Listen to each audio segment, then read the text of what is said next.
Salut, c'est Seb, ça fait extrêmement longtemps que je n'ai pas fait de vidéo, j'aurai l'occasion d'en reparler, mais aujourd'hui je voulais te partager quelques images et quelques news de Phnom Penh au Cambodge où je suis allé là cet été, enfin juste avant septembre, et ça va être l'occasion de faire un petit point puisqu'on me pose toujours plein de questions sur ce pays qui a beaucoup évolué, je ne vais pas dire changé, mais beaucoup évolué pour moi. Alors encore une fois, il y a plein de précautions d'usage que je vais devoir prendre. La première étant que moi, j'y étais pas allé depuis 3 ans et demi. Et encore une fois, j'ai eu l'occasion d'y vivre pendant 4 ans avant ça. Donc ça veut dire que j'ai une connaissance du pays qui est différente de celle que toi tu peux avoir. C'est-à-dire que moi, mon référentiel, c'est pas Phnom Penh aujourd'hui, il y a 3 ans, moi mon référentiel c'est Phnom Penh en 2013. Donc évidemment mon ressenti il est tributaire de ça. Il y a des choses que je vais dire qui peuvent te choquer parce que toi tu découvres ça en 2022, 2023 alors que moi je prends comme point de référence 2013. Bref, petite précaution d'usage terminée. Alors qu'est-ce qui a évolué, qu'est-ce qui a changé au Cambodge? Alors le Cambodge je ne l'ai pas fait en entier, j'ai fait juste Phnom Penh. Parce que je n'ai pas le temps de refaire le tour du pays. Il y a beaucoup eu de changements dans le pays, évidemment.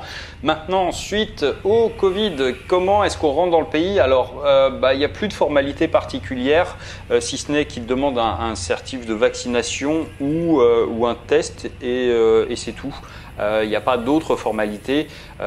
Si tu veux y aller, je te conseille de prendre un visa, un e-visa, parce que ça t'évite de faire la queue, parce que tu peux déjà pré-remplir enfin les documents et être sûr qu'en fait ils les accepteront.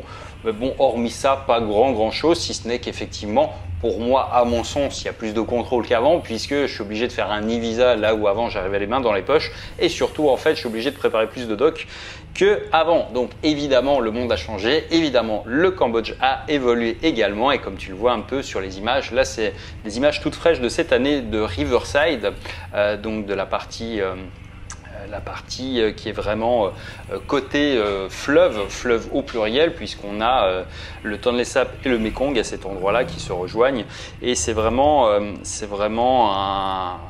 une bonne balade qui s'est améliorée en fait. D'ailleurs un petit peu comme tout ce qu'il y a en ville, et je vais faire je pense 2 ou 3 parties qui va être ce qui a changé, ce qui n'a pas changé et ce qui m'a le plus frappé. Bref, alors ce qui a changé, eh bien c'est déjà, on le voit et on va le voir sans doute un peu plus là dans les prochaines images, c'est beaucoup plus propre. C'est-à-dire qu'il y a maintenant des poubelles, des vraies poubelles avec des vrais ramassages d'ordures le soir. Il y en avait avant, sauf qu'en fait, avant tout le monde jetait ses poubelles sur le bord du trottoir. Moi quand je suis arrivé en 2013, c'était même à certains endroits au milieu de la rue. C'était assez folklore, et ça c'est un truc qui est déjà beaucoup plus agréable quand tu te promènes, évidemment. Il y a aussi à mon sens un peu plus d'effort qui a été apporté sur les espaces verts qu'on voit. Là on voit des espaces verts qui sont très bien entretenus finalement. Alors tu vas me dire c'est peut-être pas une priorité dans un pays comme le Cambodge, certes. Toujours est-il que ça a le mérite d'être extrêmement bien arrosé, extrêmement bien taillé. C'est agréable en fait quand tu te balades dans cette ville maintenant. Alors pas partout, encore une fois, mais il y a des jolis boulevards qui sont pratiquement terminés, où les constructions elles sont faites. Là les images qu'on voit c'est exactement ça, c'est-à-dire que c'est vraiment encore une fois plutôt bien structuré, bien organisé, bien agrémenté de verdure j'ai trouvé, et moi qui connaissais Phnom Penh à une autre époque, c'est beaucoup plus agréable de t'y promener comme tu le vois. Donc tu as des grands buildings maintenant, et ça va faire partie des choses que je vais aborder.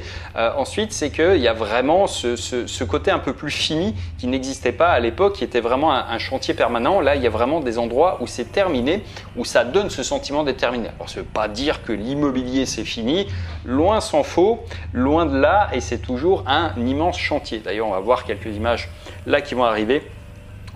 Concrètement, Phnom Penh, il y a toujours énormément de constructions, mais il y a beaucoup de choses qui ont été terminées. Il y a beaucoup de grands condos, des grands immeubles, des immeubles de 40 étages comme celui là où je vais être dans la prochaine séquence, et qui te donne un petit peu un aperçu de la ville. J'ai déjà eu l'occasion de faire des vidéos une fois par an, je m'amusais à faire ça. C'était un point de vue de la ville.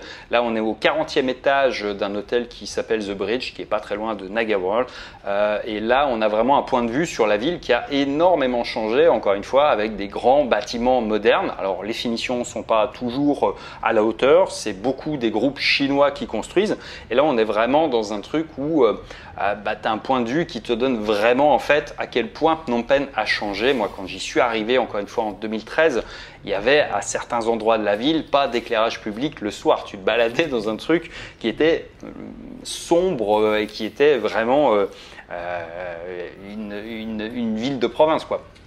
Ce qui a beaucoup été fait, là, c'est beaucoup de constructions modernes, ce qui fait qu'il y a quelques années en arrière, les prix de la location, les prix d'achat étaient extrêmement importants comparé à la Thaïlande. C'est-à-dire que ça coûtait 3 fois plus cher d'avoir un appart à Phnom Penh qu'à Bangkok, autant à la location qu'à l'achat. Aujourd'hui, il y a eu tellement de constructions qu'il y a une poussée des prix vers le bas. C'est-à-dire que les appartements neufs coûtent moins cher à acheter, les appartements neufs coûtent moins cher à louer et en gros tu peux trouver maintenant des apparts pour 500 $ par mois. Tu vas avoir des trucs qui sont vraiment très clean, très propres, très neufs et quasiment au standard de ce que tu pourrais trouver en Thaïlande. Alors c'est pas une généralité absolue, c'est une constatation sporadique, mais encore une fois il y a eu vraiment énormément de chantiers qui se sont terminés et il y en a toujours énormément qui sont en train d'être construits et c'est vrai que la ville a été profondément changé. Alors pas partout, parce qu'encore une fois, là on parle des endroits où il y avait la possibilité de construire. Dans le centre, dans vraiment le cœur historique de la ville, c'est-à-dire tout ce qui est du côté de Riverside, ça construit, mais ça construit beaucoup moins, évidemment. Maintenant, qu'est-ce qui a changé aussi d'un point de vue IMO, il commence un petit peu comme à Bangkok d'ailleurs à cacher les câbles électriques. Tu vois qu'à certains endroits, on n'en voit pratiquement plus. Et ça aussi, ça participe d'un truc où tu as l'impression que c'est un peu plus terminé, c'est un peu plus propre, c'est un peu plus safe quoi aussi également. Et ça, c'est vraiment, encore une fois, vraiment quelque chose qui est agréable en soi. Ce qui a beaucoup changé aussi, j'ai trouvé, c'est la circulation. La circulation, il y avait une vraie différence entre Bangkok et Phnom Penh, à savoir que quand tu es à Bangkok, tu n'entends pratiquement jamais de klaxon.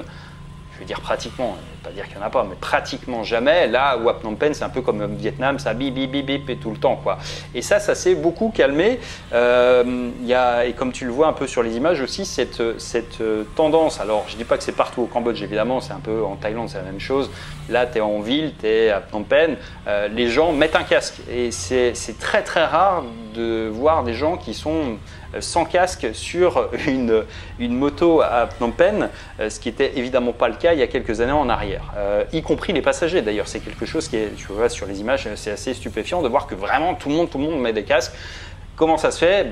Comme partout dans le monde, ce qu'ils ont fait, c'est qu'ils ont mis des flics à tous les coins de rue et puis ils ont mis des prunes jusqu'à temps que les gens mettent des casques. Et c'est un truc qui, effectivement, quelques années de ce régime-là fait que tu commences à prendre l'habitude de le mettre. Voilà pourquoi et voilà comment. Alors là, je suis dans un Passap. Passap, c'est toujours les petits rickshaws, les taxis un peu au format indien. Qui sont très pratiques, il y en a toujours partout, il y en a beaucoup, ça c'est extrêmement pratique pour se déplacer à Phnom Penh. Tu as une app, ça te coûte, ça va te coûter $1, $1,50 pour faire une course qui est peut-être de quelques kilomètres. Et donc c'est super facile de se déplacer parce qu'évidemment il n'y a pas de transport collectif, il y a je crois quelques lignes de bus qui ont commencé à exister, mais ça c'est vraiment la norme parce que c'est beaucoup plus simple, beaucoup plus rapide. Tu as l'app pour dire où tu vas, enfin bref, ça c'est toujours aussi pratique. Il y a Grab, évidemment la livraison de bouffe a littéralement explosé pour les mêmes raisons avec le Covid comme partout dans le monde. Donc ça aussi, ça fait partie des choses qui sont beaucoup développées. Et là, comme tu le vois un peu sur encore une fois les images, la ville elle est beaucoup plus propre, elle est beaucoup plus agréable. La circulation est assez fluide en fait, sauf dans l'hypercentre où encore une fois, il n'y a pas de grand boulevard, donc ça bouchonne plus vite, ce qui est encore une fois assez normal finalement. De quoi je voulais parler sinon dans les choses que j'ai pu voir et qui m'ont un peu interpellé. Alors contrairement à la France, les supermarchés sont bien achalandés. J'ai trouvé des pépitos, de l'huile de tournesol française, de la moutarde de Dijon et à des prix qui étaient tout à fait décents, comme quoi. Pour la petite histoire, il n'y a pas pénurie partout dans le monde. Côté inflation des prix, j'ai pas trouvé ça délirant en fait, pas tant que ça en fait à vrai dire, et même assez peu. Bon après, voilà, ces 3 ans et demi sont écoulés, donc ma mémoire sur les prix, tu vois, je suis pas à 10 centimes près, donc je ne vais pas te dire que les prix ils n'ont pas augmenté, mais c'est vrai que Passap, c'est le même prix, ça ne coûte pas plus cher que ça ne coûtait avant. Donc là, pour se déplacer, les hôtels ne sont pas plus chers, voire même moins chers, mais parce qu'il y a moins de volume de touristes aussi. De l'autre côté, il y a plus d'offres sur des appartements à louer, donc il y a des prix qui sont plus bas. Et moi, mon sentiment, c'est que c'est plutôt, les prix sont restés très corrects.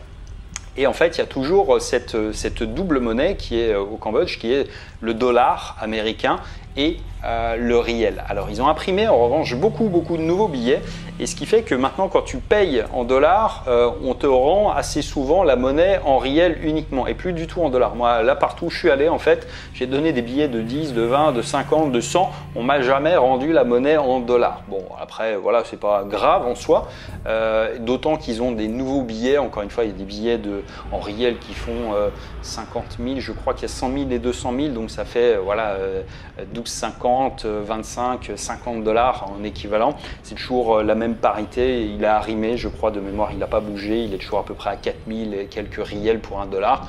Donc c'est toujours la même logique. Pour l'anecdote, j'ai vu des bureaux de change chinois qui, eux, te changent n'importe quelle monnaie en USDT, pour le coup. C'est assez rigolo. Et il y a toujours, évidemment, beaucoup de Chinois. Alors, ce n'est pas les mêmes Chinois qu'en Thaïlande, encore une fois. Et il y a des gens qui vivent, des expatriés chinois qui sont là-bas. Beaucoup travaillent avec tout ce qui est l'immobilier. Donc, il y a une grosse partie de tous les projets de construction, encore une fois, qui sont gérés par des groupes chinois ou sino-khmer, je ne sais pas bien quel montage ils ont adopté. Donc il y a beaucoup de projets qui sont gérés par eux, il y a beaucoup d'équipes qui viennent pour bosser sur les trucs, il y a beaucoup de gens aussi qui viennent pour les casinos, soit pour bosser dedans, soit pour venir jouer.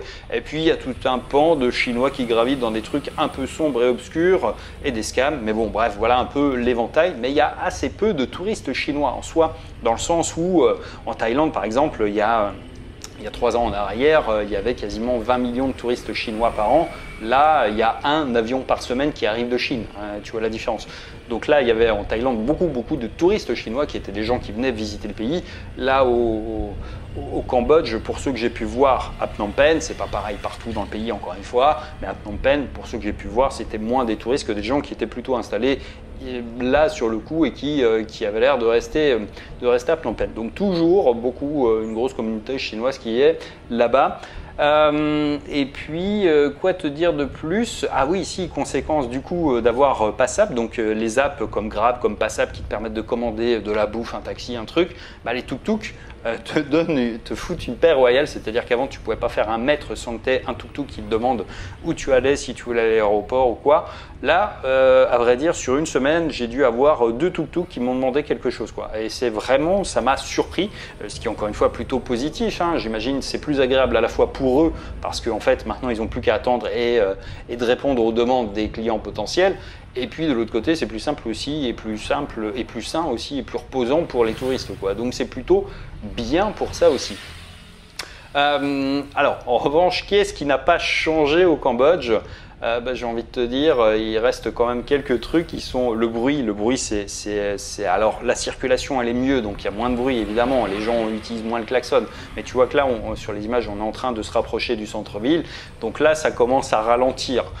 Évidemment, et plus on va aller dans l'hypercentre, plus on va aller du côté de Wat Phnom et ces parties d'endroits-là, et plus on va avoir des ralentissements, mais c'est normal. Et là, c'est plus brillant, c'est plus machin, c'est plus truc. Mais quand on reste un petit peu sur les grands boulevards, il y a vraiment des beaux trottoirs pour marcher, pour te déplacer. Là, un petit peu comme tu vois aussi, il y a des endroits où c'est toujours pareil. Les trottoirs, il n'y a pas de place pour les faire. Donc, il n'y a pas de place pour élargir la route, il n'y a pas de place pour les trottoirs plus que ça. Mais, encore une fois, ça reste... Et là, on arrive au niveau du Palais Royal. Donc, le Palais Royal, il est toujours en travaux. Mais ils ont déjà pas mal avancé, mais il n'est pas totalement terminé. Là, j'y suis pas retourné. Le quartier a un petit peu changé. Ils ont bouclé certaines parties qu'on pouvait faire à pied, qu'on peut plus faire. C'est un peu dommage, c'était des jolies balades. Et évidemment, dans les trucs qui ont changé, un petit peu comme partout, il y a des business qui ont beaucoup changé, qui ont changé de main, qui ont fermé, qui rouvriront pas. Il y a beaucoup d'endroits, moi, que j'aimais beaucoup, qui vont pas survécu au Covid, au manque de touristes et à tout ce qui s'en est suivi. Donc ça a changé. D'un point de vue pratique, il y a beaucoup plus maintenant de centres commerciaux qui sont vraiment au standard un peu européen. Alors là, on voit l'autre côté de Riverside, donc on voit que ça a bien construit aussi. C'est encore de la place, hein, ils y travaillent, donc ça va continuer à construire. Ils vont pas s'arrêter, la ville pousse, et je pense que c'est vraiment un projet de long terme que d'en faire une ville moderne, mais c'est impressionnant de voir à l'échelle de 10 ans comment ça a évolué. Ouais, c'est ça, 2022, fin 2022, 2023. Moi, j'y suis arrivé en 2013, donc 10 ans. La ville a vraiment changé, toute cette partie-là, toute cette promenade sur Riverside, elle existait, mais elle n'était pas à la fois aussi large, elle n'était pas aussi propre. Là, c'est vraiment entretenu, nettoyé. Les gens ils font plus attention aussi, on trouve moins de gens qui font à bouffer dessus, enfin bref, c'est beaucoup plus terminé encore une fois dans ce sens-là. Alors là on voit qu'il y a des feux, il y a les gros feux, maintenant il y a souvent des flics aussi, bref, tout ça j'en ai déjà parlé. Donc voilà pour les évolutions, encore une fois. Et ce qui n'a pas changé, tu auras toujours des chantiers un peu partout tant qu'ils n'ont pas terminé. Alors c'est un peu moins dérangeant dans le sens maintenant où le plus gros a été fait quand même. Donc ils ont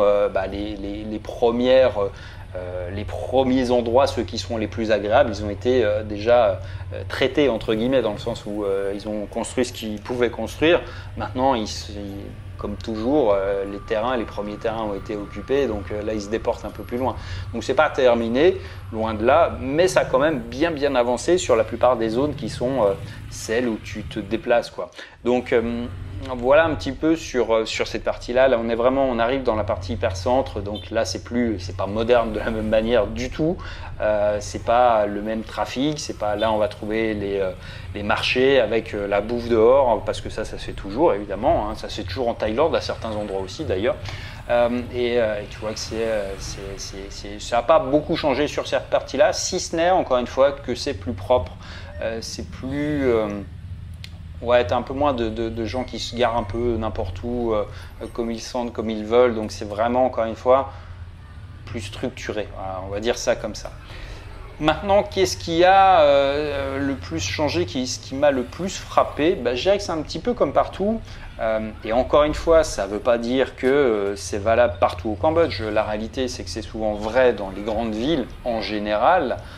Ça peut être vrai à d'autres endroits. En Thaïlande, on l'a quand même pas mal remarqué, c'est que les gens ont perdu un peu d'insouciance ou un peu moins le sourire facile qu'ils avaient avant.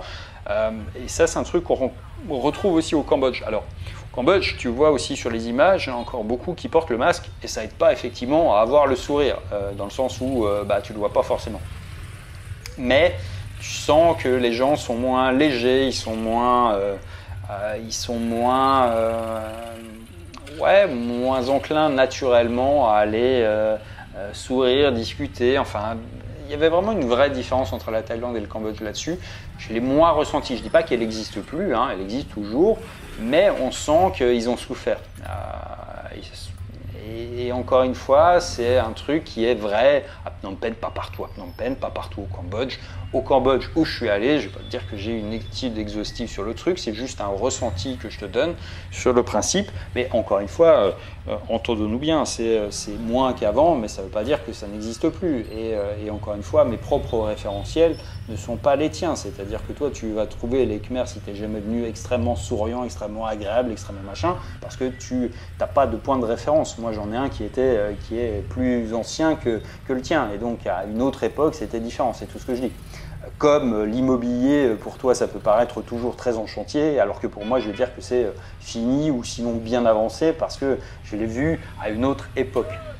Donc, encore une fois, sans doute quelque chose qu'on retrouve un petit peu partout, qui est une forme de perte un peu de cette insouciance qui avait sans doute un peu dans le mode de vie. Moi, je me souviens d'avoir des chauffeurs qui étaient des chauffeurs de moto.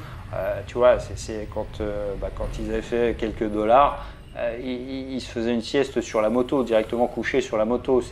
C'est ça que j'entends par l'insouciance. ça, tu le vois moins. Tu vois moins les gens discuter naturellement ou t'interpeller ou te faire un compliment ou un truc. Enfin bref, des choses qui étaient assez remarquables et qui ont un petit peu disparu. Maintenant, voilà un petit peu pour mon ressenti, mais encore une fois, il faut le voir à Phnom Penh, il faut le voir à Siem Reap, il faut le voir à Sihanoukville. Sihanoukville est une ville qui a énormément changé. Là, pour le coup, j'ai pas eu le temps d'y passer. J'ai eu quelques images de ce qu'ils ont construit en l'espace de 5 ans. La ville, enfin avant, c'était une petite ville de 80 000 habitants, je crois une petite station balnéaire. Les Khmers y allaient pour le Nouvel An, ils allaient à la plage parce que ça coûtait pas cher.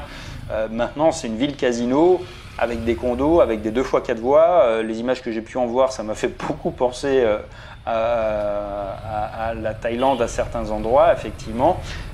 Ça mériterait que j'y retourne faire quelques images, mais par curiosité pour moi, quoi, sur le truc. Mais pour moi, ça a perdu tout intérêt. J'avais d'ailleurs fait une vidéo il y a quelques années là-dessus, ça s'appelait Sihanoukville, c'est fini. Et effectivement, j'annonçais déjà la mort du truc, mais je ne le voyais pas comme ça. Pour moi, mort, ça veut dire quoi? C'est ce qui faisait son intérêt a totalement disparu. Après, si c'est pour que ça ressemble à ce qu'on a déjà en Thaïlande, au Vietnam ou ailleurs, bon, ça n'a pas particulièrement d'intérêt. Mais encore une fois, ça ne veut pas dire que les plages, elles sont pas belles, que les trucs sont pas chouettes. C'est juste que pour moi, ce qui en faisait un endroit remarquable a largement disparu. Siem Reap a priori moins changé de ce côté-là.